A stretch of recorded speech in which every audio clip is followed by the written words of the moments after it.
بسم اللہ الرحمن الرحیم۔ دوستو، آج کا دن گزر گیا اور میں سوچ رہا تھا تھوڑی دیر پہلے کہ آج کے دن میں سب سے ضروری کون سی بات ہے جس کا ہومیوپیتھی اور صحت کے ساتھ تعلق ہے۔ تو مجھے جو سفلس ہے یعنی آتشک، اس کے بارے میں خیال آیا، کیونکہ آج کا سارا دن اور دن کا اکثر حصہ اسی دوا کے بارے میں پڑھتے اور غور فکر کرتے اور اس کے اوپر لکھتے ہوئے گزرا۔ تو میں نے پھر ارادہ کیا کہ آپ کے ساتھ اس موضوع پر بات کی جائے۔ تو چلیے دوستو، شروع کرتے ہیں۔ جو سفلس ہے، سفلس کا معنی بنتا ہے آچھک، اور یہ جو آچھک بیماری ہے نا، اس کا وجود ہومیوپیتھی سے پہلے بھی تھا۔ حکمت کی کتابوں میں اس کو لکھا گیا ہے، اور ہومیوپیتھی سے پہلے بھی آتشک کا وجود تھا، اور جو حکامات ہیں وہ اس کو تسلیم کرتے ہیں کہ آتشک کی دنیا میں بیماری موجود ہے۔ اور جو آتشک بیماری کے جو ہوتے ہیں، اس کا جو زہر ہے، اس زہر سے ایک دوا بنائی گئی ہے ہومیوپیتھی کی۔ اس دوا کا نام ہے سفلینم۔ جو سفلینم دوا ہے، یہ دوا آتشک کا جو زہر ہے، آتشک بیماری ہے، اس کا جو زہر ہے اس سے بنائی گئی ہے۔ تو یہ تو تھی اس کی تاریخ۔ جو اسی بنا پر جو ہنیمن ہے، اس نے بہت سارے کیس نوٹ کیے، جس سے اس کو پتہ چلا کہ یہ جو آتشک بیماری ہے یہ نسل در نسل منتقل ہوتی ہے، اور یہ ایک ایسی رکاوٹ ہے جس کی وجہ سے مریض پر جو اس کی صحیح منتخب شدہ میڈیسن ہے وہ اثر نہیں کرتی، اور نہ ہی اس پر غذا صحیح طریقے سے اثر کرتی ہے۔ تو ہانیمن نے اس کو آتشک کو نام دیا ہے یہ سفلس کا، اور ہومیوپیتھی میں اب ہومیوپیتھی دنیا میں اس کو سفلس میازم کہا جاتا ہے۔ تو اور میں اس کو سفلس میازمیٹک زہر کہتا ہوں۔ اور آج کی ہماری جو گفتگو ہے اسی موضوع پر ہوگی، ایک تو سفلس پر، اور دوسرا ہومیوپیتھی کی جو دوا ہے سفلینم، اس پر گفتگو ہوگی۔ تو اس کے بارے میں چند باتیں ہیں جو میں آپ سے کرنا چاہتا ہوں، اور انشاءاللہ امید ہے کہ آپ کو ان باتوں کا بہت فائدہ ہوگا، اور یہ باتیں نئی ہیں، پہلے آپ نے نہ پڑھی ہوگی نہ سنی ہوگی۔ اب ایک بات تو یہ ہے کہ دوستو، یہ بات ہمیشہ یاد رکھنا کہ جو سفلس ہے یعنی یہ ایک قسم کا زہر ہے، اور یہ کچھ لوگوں میں موجود ہوتا ہے، مردوں میں اور عورتوں میں موجود ہوتا ہے، اور یہ ان کو کچھ خاص قسم کی جو تکلیفات ان کے جسم میں پیدا کرتا ہے، اور ساری زندگی ان کو ذلیل کرتا ہے، اور جب ان کی اولاد ہوتی ہے تو پھر یہ اولاد کی طرف منتقل ہوتا ہے۔ اب اس کی علامات، اس کی پہچان کیسے کی جائے گی کہ یہ مریض کے اندر جو سفلس ہے وہ موجود ہے یا نہیں ہے؟ تو اس کے بارے میں کچھ خاص علامتیں میں آپ کو بتاتا ہوں، جو کہ جن علامات کی مدد سے آپ کو پتہ چل جائے گا کہ مریض کے جسم میں، جو سامنے مریض بیٹھا اس کے جسم میں سفلس میازمیٹک زہر موجود ہے۔ نمبر ایک، جو سب سے زیادہ مشہور ہے ہومیوپیتھی میں، اور اس پر تھوڑا مزید آپ سب کو بھی غور کرنے کی ضرورت ہے، اور میں نے تو اس پر بہت زیادہ غور کیا کہ جو سفلس میازم، جن لوگوں کے جسم کے اندر یہ سفلس میازم موجود ہوتا ہے، ان لوگوں کو جو تھوک آنے کا مسئلہ ہے نا وہ بہت زیادہ ہوتا ہے۔ ان کو تھوک بہت زیادہ آتی ہے، اور پانی کی طرح آتی ہے، اور کبھی لیسار آتی ہے، اور کبھی خون ملی ہوئی آتی ہے، آتی ضرور ہے۔ اور یہ جو تھوک آنے کا مسئلہ ہے، یہ اس کے بارے میں آپ نے پڑھا ہوگا کہ ہماری ایک دوا ہے مرک سال کے جو مریض ہوتے ہیں ان کے منہ میں بھی خشکی کے باوجود ان کے منہ میں جو نا وہ ان کے منہ میں پانی ہونے کے باوجود ان کو پیاس زیادہ لگتی ہے، اور ان کے منہ میں زیادہ مقدار میں پانی ہونے کے پیچھے بنیادی ریزن یہ ہوتا ہے کہ مرکسار مزاج کے جو لوگ ہوتے ہیں ان کے جسم میں سفلس میازمیٹک زہر موجود ہوتا ہے۔ اس زہر کی وجہ سے ان کو تھوک زیادہ آتی ہے، اور اس تھوک میں ایک خاصیت یہ ہے کہ یہ دن کو کم آتی ہے اور رات کو زیادہ آتی ہے۔ اور دوسرا یہ کہ جب مریض صبح کے وقت اٹھتا ہے نا تو اس وقت وہ تھوک سے منہ بھرا ہوتا ہے، اور بعض اوقات مریض کو اس قدر تھوک آتی ہے کہ اس کا وہ تقریباً 5 منٹ کے اندر اندر یا 10 منٹ کے اندر اندر اس کا منہ جو تھوک سے بھر جاتا ہے، جس طرح کہ ایک جو چائے کا کپ ہوتا ہے نا، اتنا بھی تھوک کبھی کبھی آ جایا کرتا ہے جب وہ بڑی شدت میں ہو۔ جو وہ زہر ہے سفلس میازمیٹک جو زہر جب بڑی شدت کے ساتھ ہو تو یہ صورتحال بھی کبھی کبھی بن جاتی ہے۔ ورنہ عام طور پر آپ نے دیکھا ہوگا کچھ لوگوں کو بہت زیادہ تھوکنے کی عادت ہوتی ہے، اور ان کو تھوک بہت زیادہ بنتی ہے۔ اور اب یہاں پر ایک یہ بات یاد رکھنا کہ لازمی نہیں کہ جس مریض کو تھوک زیادہ آ رہی ہے تو اس کے جسم کے اندر جو سفلس میازم موجود ہے، اس کے لیے آپ کو مزید اس کی علامات لینی پڑے گی اور مزید اس پر غور فکر کرنا پڑے گا، اور بقیہ اس کی کچھ خاص علامات اس کی تصدیق کرنی پڑے گی۔ اس کے بعد آپ اس پر یہ حکم لگا سکتے ہیں کہ اس کے اندر جو سفلس میازم ہے وہ موجود ہے۔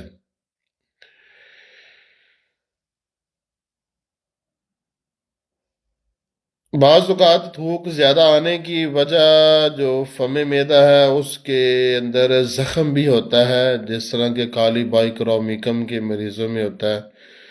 اور بعض اوقات تھوک زیادہ آنے کی وجہ انسانی جسم کے اندر موجود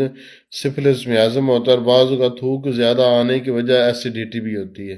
بہرحال بہت ساری وجوہات ہوتی ہے۔ اب اس میں آپ نے یہ کرنا ہے کہ اس کی بقیہ علامات کی بھی کچھ تصدیق کر لینی ہے، ڈائریکٹ اس پر یہ حکم نہیں لگا دینا کہ اس میں سفلس میازم موجود ہے۔ ایک تو یہ بات ہے تھوک کا معاملہ۔ اچھا، اس میں میں کافی عرصے تک اس بات پر غور فکر کرتا رہا کہ یہ جو یہ جو مرک سال ہے نا، اس میں بھی تھوک بہت زیادہ ہوتی ہے، اور میرے خیال میں، حالانکہ میرے ذہن میں نہیں تھا، میرے خیال میں یہ تھا کہ جو سفلینم دوا ہے اس کی علامات میں بھی تھوک کا رجحان پایا جاتا ہے، اور آج میں نے پڑھا تو کاشی رام سائیکلوپیڈیا میں لکھا ہوا تھا، اور پہلے بھی بہت مرتبہ پڑھا تھا، مگر یہ ذہن میں نہیں تھا کہ جو سفلس دوا ہے اس کی علامات میں بھی تھوک موجود ہے۔ بہرحال اچھا، اس میں یہ کہ خاصیت یہ ہے کہ جو سفلس میازم کی جو تکلیفات اور امراض ہیں وہ رات کو بڑھتی ہیں۔ جیسے سورج غروب ہوتا ہے وہ بڑھنا شروع ہو جاتی ہے، سورج طلوع ہوتا ہے تو پھر وہ کم ہونا شروع ہو جاتی ہے۔ تو اس کا تعلق جو نا وہ رات کے ساتھ ہے، اور یہ بالکل متضاد ہے جو نا سورہ میازم کے ساتھ، کہ سورہ میازم والوں کی جو تکلیفات ہیں، جو سورہ میازمیٹک زہر کی وجہ سے جو تکلیفات پیدا ہوتی ہیں، وہ تکلیفات زیادہ تر دن کو بڑھتی ہیں، رات کو اتنی نہیں بڑھتی، رات کو کم ہوتی ہیں۔ اور اس کے مد مقابل جو سفلس میازمیٹک زہر کی موجودگی کی وجہ سے جو امراض و تکلیفات ہوتی ہیں وہ رات کے وقت زیادہ بڑھتی ہیں۔ بہرحال تو تھوک میں ایک یہ خاصیت ہوگی کہ وہ رات کو زیادہ بڑھے گی، مگر یہ بات بھی یاد رکھنا کہ اگرچہ وہ رات کو زیادہ بڑھتی ہے مگر دن میں بھی وہ کچھ کم مقدار میں نہیں ہوتی، حتیٰ کہ جو وہ شخص جس کے جسم کے اندر سفلس میازمیٹک زہر موجود ہے وہ 1 گھنٹے میں 30 مرتبہ بھی تھوک سکتا ہے، اور ایسا میں نے دیکھا ہوا ہے بہت سارے مریضوں میں۔ ایک تو یہ بات ہے۔ دوسری بات یہ کہ جو سفلس میازمیٹک زہر جس کے اندر موجود ہوتا ہے اس کے جو دانت ہیں نا وہ کناروں سے جلد خراب ہوتے ہیں، مگر اس میں یہ بات پھر یاد رکھیں جو پہلے میں نے بات کہی تھی آپ سے کہ لازمی نہیں کہ ایک شخص جس کے جو دانت ہے وہ کناروں سے بڑی تیزی کے ساتھ خراب ہو رہے ہیں، اس کو بار بار دانت درد کا مرض ہے، اس کے دانتوں میں پیپ پڑ رہی ہے، تو اس کے جسم کے اندر جو سفلس میازمیٹک زہر موجود ہو، یہ لازمی نہیں، کیونکہ دانت کناروں سے خراب ہونے کی ایک وجہ تو سفلس میازمیٹک زہر ہے، اور اس کے علاوہ بھی وجوہات ہیں، اس طرح کہ میٹھا زیادہ کھانا، بادی چیزیں زیادہ کھانا، خون کی کمی ہونا، اور اس طرح مزاجی اعتبار سے کچھ مزاج اس طرح کا ہونا کہ وہ دانت کناروں سے جو وہ خراب ہونا شروع ہو جاتے ہیں۔ بہرحال، اور یہاں پر آپ کو یاد ہی ہوگا کہ جو تھوجا جو جس کے جسم کے اندر سائیکوسس میازم موجود ہوتا ہے، اس کے جو دانت ہے نا وہ جڑوں سے زیادہ خراب ہوتے ہیں، اور جبکہ وہ شخص جس کے جسم کے اندر سفلس میازم موجود ہوتا ہے، اس کے جو دانت ہے وہ کناروں سے زیادہ خراب ہوتے ہیں۔ بہرحال، ایک تھوک کے زیادہ ہونے کے بعد دانت خراب ہونا، یہ اس کی خاص علامات میں سے اس کی جو نا اس میازم کی، اور اس میں وہی بات آپ نے یاد رکھی کہ صرف ان دو علامتوں سے آپ دو علامتوں کی موجودگی سے یہ فیصلہ نہیں کر دینا کہ مریض کے اندر سفلس میازم موجود ہے، اور بھی کچھ علامات لینی ہے۔ اب آئے تیسری علامت، جو کہ ایک بہت ہی جو نا ایک یقینی علامت ہے، وہ ہے موسم برسات میں اور موسم سرما میں اور ٹھنڈے موسم میں سر کے اوپر کھرنڈ بننا، بڑے بڑے کھرنڈ بننا جس پر خارش ہوتی ہے اور بار بار اس پر سے چھلکے اتارنے کو دل کرتا ہے، اور سے انتہائی گندی بدبو آتی ہے، اور یہ ہر سال موسم برسات میں لازمی بنتے ہیں اس شخص کے سر پر جس کے جسم کے اندر سفلس میازم موجود ہوتا ہے۔ تو یہ ایک بہت ہی اہم علامت ہے ان لوگوں کی جن لوگوں کے جسم کے اندر سفلس میازمیٹک زہر موجود ہوتا ہے۔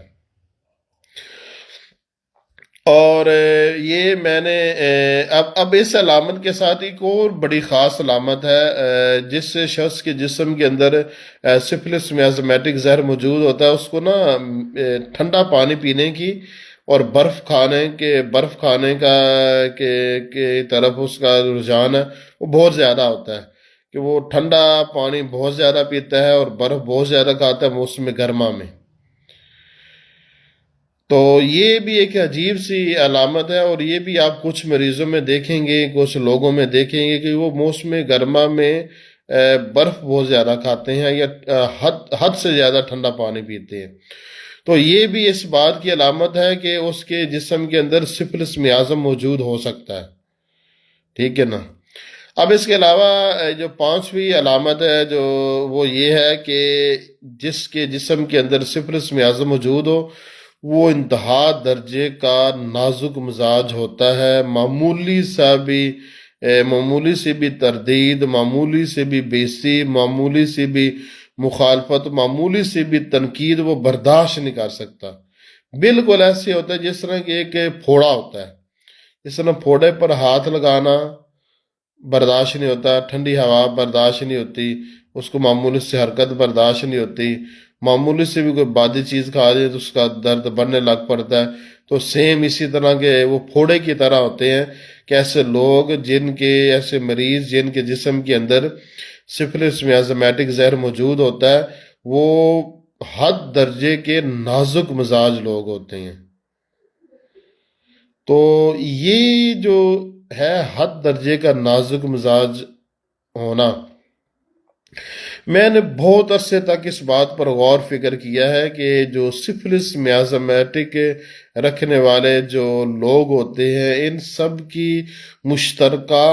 خاص علامت کون سی ہے جو کہ ان سب میں پائی جائے اور بڑے ہی شدت کے ساتھ پائی جائے اور بڑی واضح ہو۔ تو آخر کار میں اس نتیجے پر پہنچا ہوں کہ وہ علامت ہے حد درجے کا نازک مزاج ہونا، اور اسی وجہ سے یہ خوبصورت بھی ہوتے ہیں اور نرم جسم والے بھی ہوتے ہیں، سخت جسم والے نہیں ہوتے، اور ہمدرد بھی ہوتے ہیں، اور اسی وجہ سے یہ جو نا محنت بھی زیادہ کرتے ہیں۔ بہرحال،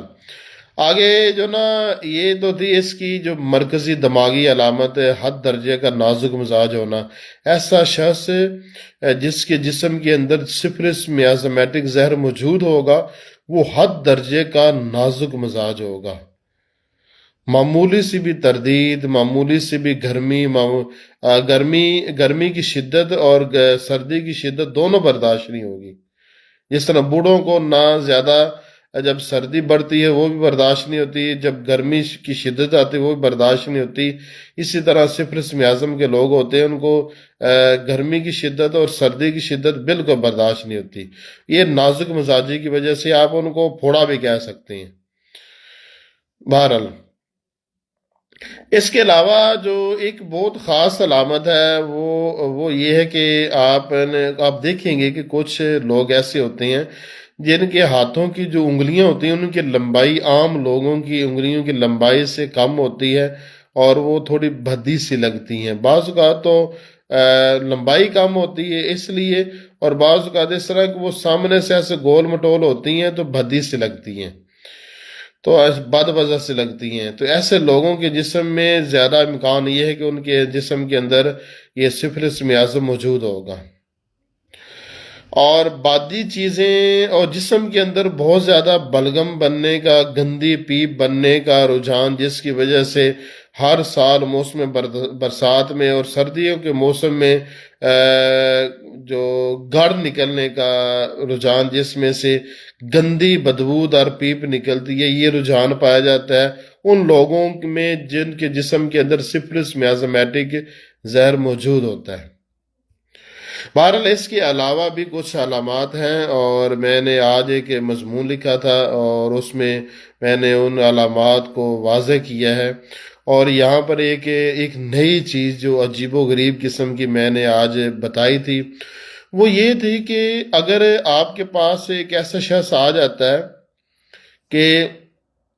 جو جلد باز بھی ہے، انتہائی نازک مزاج بھی ہے، اور موسم برسات میں اس کے سر پر کھرانٹ بھی بنتے ہیں یا جسم پر پیپ والے دانے بھی بنتے ہیں، اور وہ اس کے دانت بھی جلدی سے خراب ہو رہے ہیں، اس کو تھوک بھی بہت زیادہ آتی ہے اور تھوک رات کو زیادہ بڑھ جاتی ہے، بار بار تھوکنے کی عادت بھی ہے، اور وہ خوبصورت بھی ہے. اور اس کے علاوہ مزید آپ نے اس کی علامات نوٹ کی اور علامات نوٹ کر کے جو سفلینم دوا ہے اس کا مطالعہ کیا تو بہت حد تک اس کی علامات اس کے ساتھ ملتی تھی، جس سے یہ بات فائنل ہو چکی کہ یہ اس مریض کے اندر سفلس میازمیٹک زہر موجود ہے. تو اب اس کا علاج کیسے کیا جائے گا؟ تو اس کے علاج میں کچھ میڈیسن ہیں جن کو میں نے کہا کہ یہ لازمی استعمال کرنی ہے. نمبر 1، جو سفلینم دوا ہے وہ تو اس کو لازمی دینی ہے. ظاہر بات ہے کہ اگر اس کے جسم کے اندر جو آچک یعنی سفلس موجود ہے تو اس کو سفلینم ہی ختم کر سکتی ہے، کیونکہ سفلینم اس میازم کی میجر بنیادی مرکزی بادشاہ دوا ہے. اور دوسری دوا وہ ہے ہیپرسل، کیونکہ ان کے میں دانے نکلنے کا، پھوڑے نکلنے کا بہت زیادہ رجحان ہوتا ہے. یہاں پر دو باتیں یاد رکھنا، دو چیزوں میں فرق کرنا.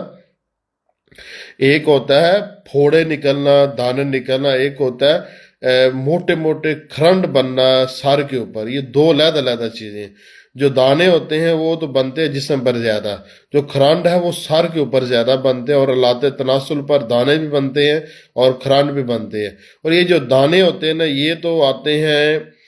ہیپرسل جو دوا ہے اس کے زمرے میں آتے ہیں. اور یہ جو سر پر کھرانڈ بنتے ہیں نا یہ سفلینم دوا کے زمرے میں آتے ہیں. کھرانڈ جو ہے نا وہ ٹھیک ہوں گے سفلینم سے. اور یہ جو دانے بننے کا رجحان ہے اور جسم کے اندر گندی بدبودار پیلی کراہت والی جو پیپ ہے اس کو ختم کرنے کے لیے ہیپرسل کا استعمال کیا جائے گا. اور یہ کیونکہ یہ انتہائی سرد مہری کے شکار ہوتے ہیں اور سوس ہوتے ہیں. نیٹ بیٹا چل جاتا میں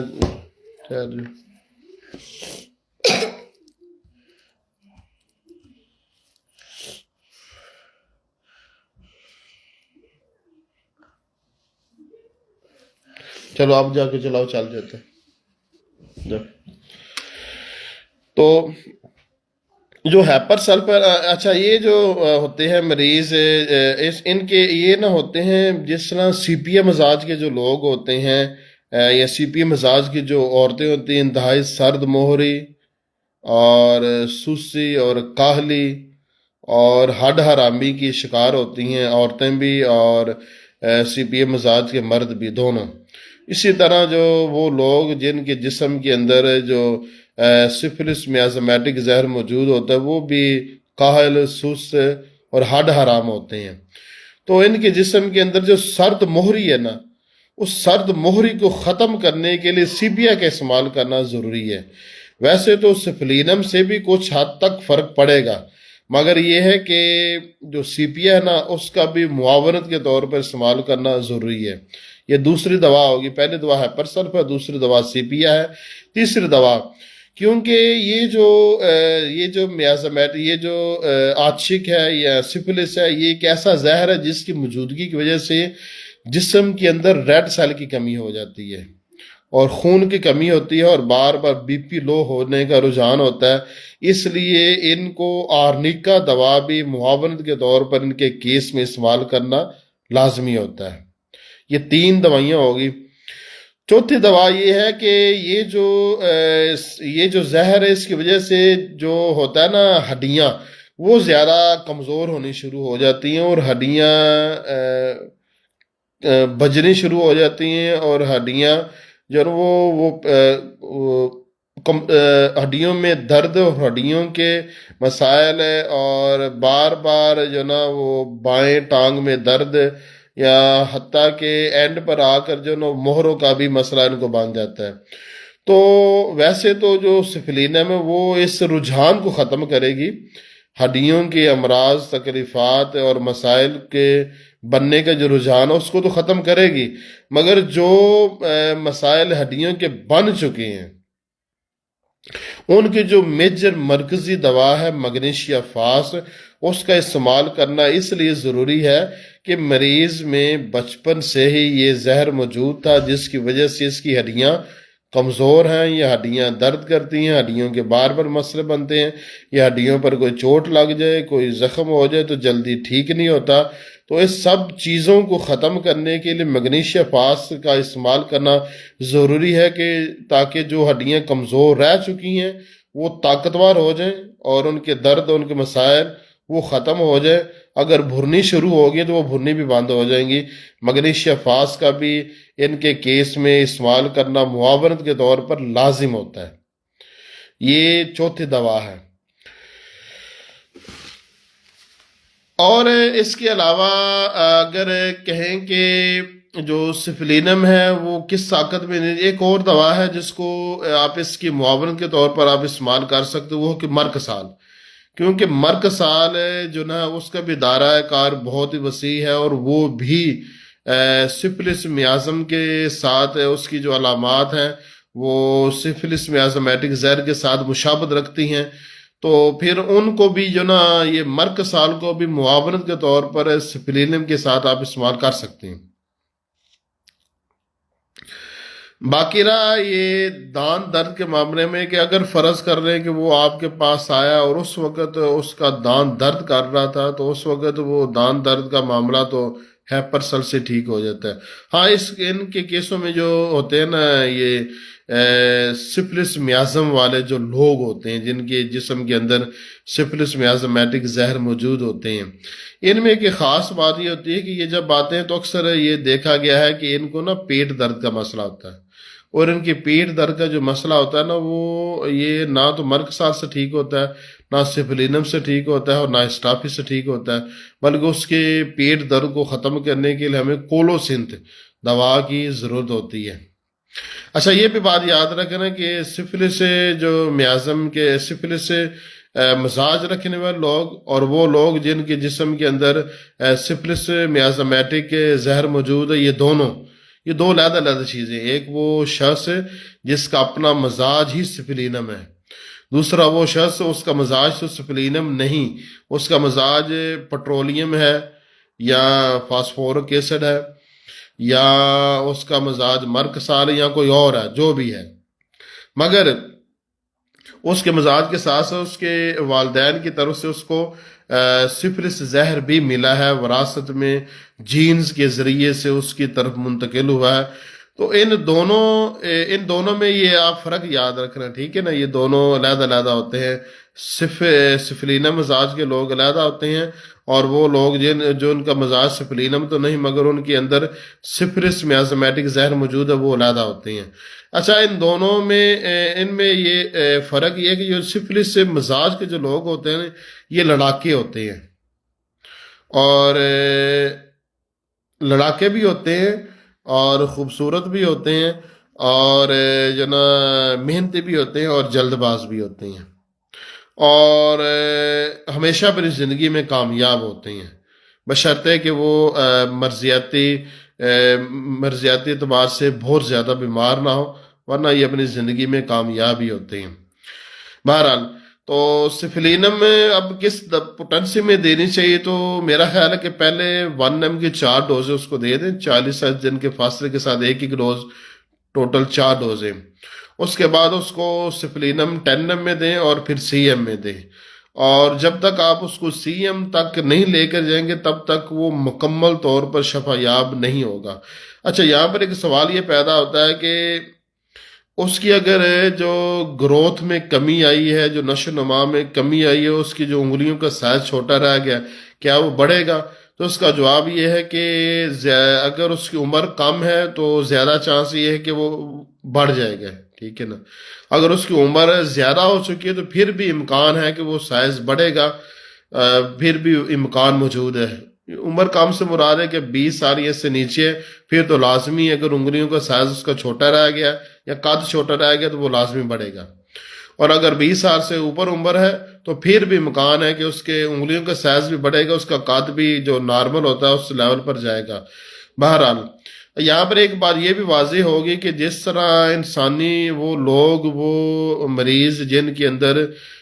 TB کے اثرات موجود ہوتے ہیں اور ٹیوبرکلوزم کوچ میڈیسن کی جو علامات موجود ہوتی ہیں، ان کے بھی جو نا گروتھ کم ہوتی ہے اور ان کے قد چھوٹے رہ جاتے ہیں، اسی طرح وہ لوگ جن کا اپنا مزاج ہی سفلینم ہوتا ہے، یا وہ لوگ جن کے جسم کے اندر سفلس میازمیٹک زہر موجود ہوتا ہے، ان کی بھی گروتھ میں کمی ہوتی ہے، اور ان کا بھی قد عام ایک نارمل قد سے جو نا وہ چھوٹا رہ جاتا ہے۔ نارمل قد ہے 6 فٹ، تو 6 فٹ سے اکثر ان کا قد چھوٹا ہی رہ جاتا ہے، چاہے وہ 2-4 انچ ہو یا 8-10 انچ ہو، جتنا بھی ہو۔ بہرحال، اور ایک قد چھوٹا ہونے کی ایک اور بھی وجہ ہوتی ہے کہ وہ لوگ جن کا وہ بچے یا وہ مرد یا عورتیں جن کا اپنا مزاج سائنہ ہوتا ہے، تو ان کے بھی جو قد ہیں وہ معمول سے چھوٹے رہتے ہیں، ان کی گروتھ صحیح نہیں ہوتی۔ اور ایک گروتھ نہ صحیح ہونے کا اور قد چھوٹا ہونے کی ایک اور وجہ بھی ہے کہ ایسے لوگ جو حد سے زیادہ ذہین اور سمجھدار ہوتے ہیں اور ان کا مزاج نیٹرم سلف ہوتا ہے یا نیٹرم میور ہوتا ہے، تو وقت سے پہلے سمجھدار ہونے کی وجہ سے اور زیادہ ذہین ہونے کی وجہ سے ان کے بھی قد عام طور پر چھوٹے رہ جاتے ہیں نارمل سے، مگر لازمی نہیں کہ چھوٹے رہیں، بعض اوقات ان کا قد نارمل لیول تک پہنچ بھی جاتا ہے۔ بات کرنے کا مقصد یہ کہ قد چھوٹا ہونے میں جو ہومیوپیتھی میں مشہور ہے کہ یہ دوا دی جاتی ہے ٹیوبرکلوزم کوچ، تو یہ بات غلط ہے۔ صرف قد چھوٹا ہونے کے پیچھے جو TB کے اثرات بد نہیں ہوتے، اور بھی بہت سارے اسباب ہوتے ہیں، ہمیشہ اسباب کو مد نظر رکھ کر علاج کیا کریں۔ تو امید ہے کہ آپ کو میں نے یہ بنیادی باتیں بتائی ہیں، یہ سفلس میازمیٹک زہر کے بارے میں اور سفلینم دوا کے بارے میں۔ زیادہ سے زیادہ معلومات حاصل کرنے کے لیے کوئی 8-10 میٹیری میڈیکا سے جو سفلینم دوا ہے نا اس کا مطالعہ کریں، بار بار پڑھیں، سمجھیں، غور فکر کریں، اور اس کے جو قریب 2 میڈیسن ہے یعنی ان کا بھی مطالعہ کریں، یعنی اسٹافیسیریا اور مرکسا جو کہ سفلینم کے سب سے زیادہ قریب ہے، اور ان دونوں کا مطالعہ کریں، اور ان تینوں دوائیوں کے ذریعے سے آپ سمجھیں کہ جو سفلس میازمیٹک زہر کیا ہوتا ہے اور کیا کیا مسائل پیدا کرتا ہے، اس کی پہچان کیسے کی جاتی ہے۔ اس کی خاص علامات کیا ہے؟ خاص علامات وہی جو میں نے بتا دی ابھی اسی نشست میں، اس ویڈیو میں، اور آج جو میں نے مضمون لکھا تھا اس میں۔ تو اللہ تعالیٰ میرا اور آپ کا حامی ناصر ہو، خوش رہے، آباد رہے۔ اللہ حافظ دوستوں۔